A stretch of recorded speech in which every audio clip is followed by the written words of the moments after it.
Hey, so the Super Bowl's over, and it was a pretty good game. It was a good game. It came down to the wire, and some bad officiating helped the Rams steal one, but the people in LA are used to stealing stuff. But I want to talk about the quarterback of the Cincinnati Bengals.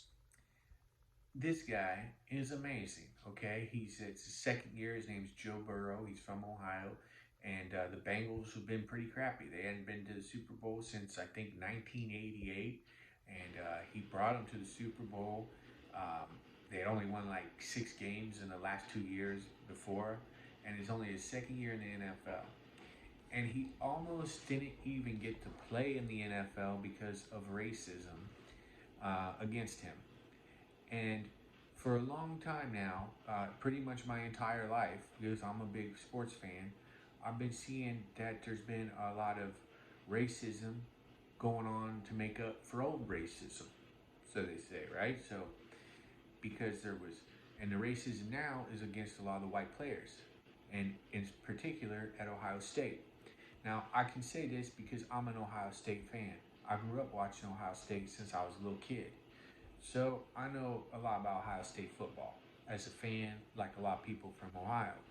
Well, Ohio State hasn't had a white quarterback in 14 years. Well, Joe Burrow, he grew up in Ohio. He wanted to play for Ohio State, okay? But they didn't play Joe Burrow. Um, and the reason why they won't come straight out and say this is they don't want to appear racist, so they ain't using white quarterbacks, which is actually racist. Okay, so they want to prove, oh, we're not racist, so they don't use white quarterbacks in 14 years.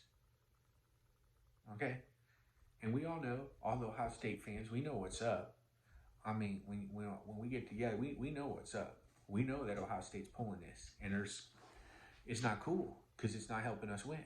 I mean, we've had some awesome quarterbacks, and don't get me wrong, Justin Fields, our last quarterback, great.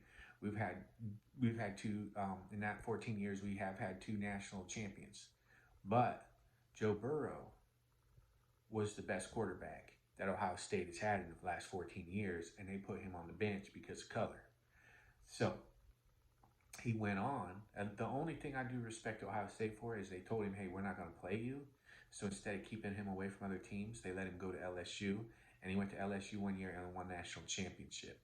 Ohio State did not win the national championship. LSU won the national champion. Okay, LSU with the quarterbacking of Joe Burrow. Then Joe Burrow comes into to the NFL as a rookie, okay, and he got by. He wasn't great, but the second year in the NFL, he was so close to winning the Super Bowl. I mean, incredibly close to winning the Super Bowl. A couple calls would have went their way. It could have been a whole. They could have pulled it off.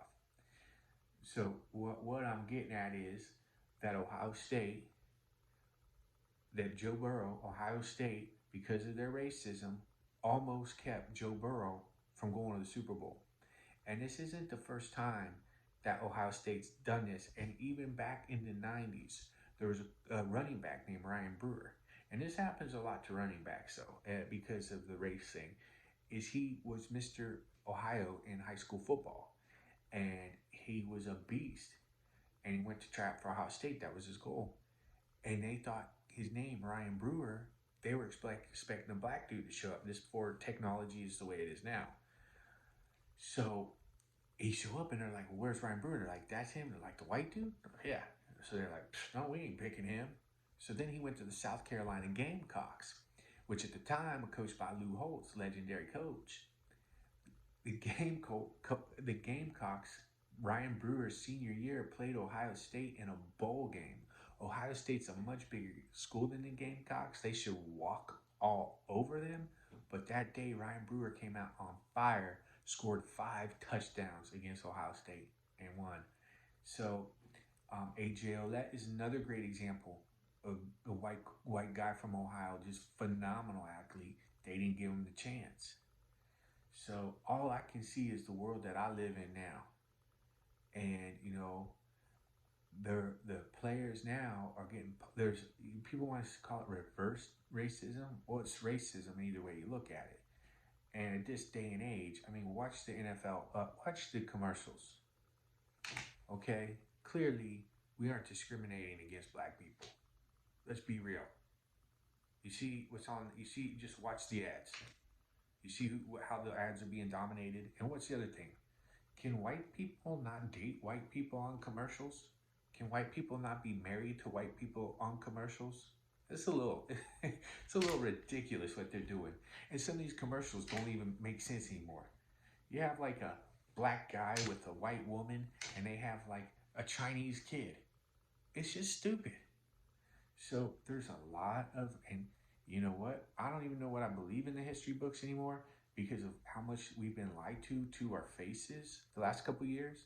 With all the BLM stuff, it's pretty clear that there's being a severe attack against white people in America. And this Joe Burrow incident is just one little thing. Now, Joe Burrow ain't going to come out and complain. He won the national title because he switched teams.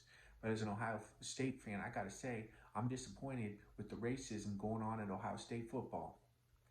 So anyways, that's my 2 cents. Whether you want it or not, swine time.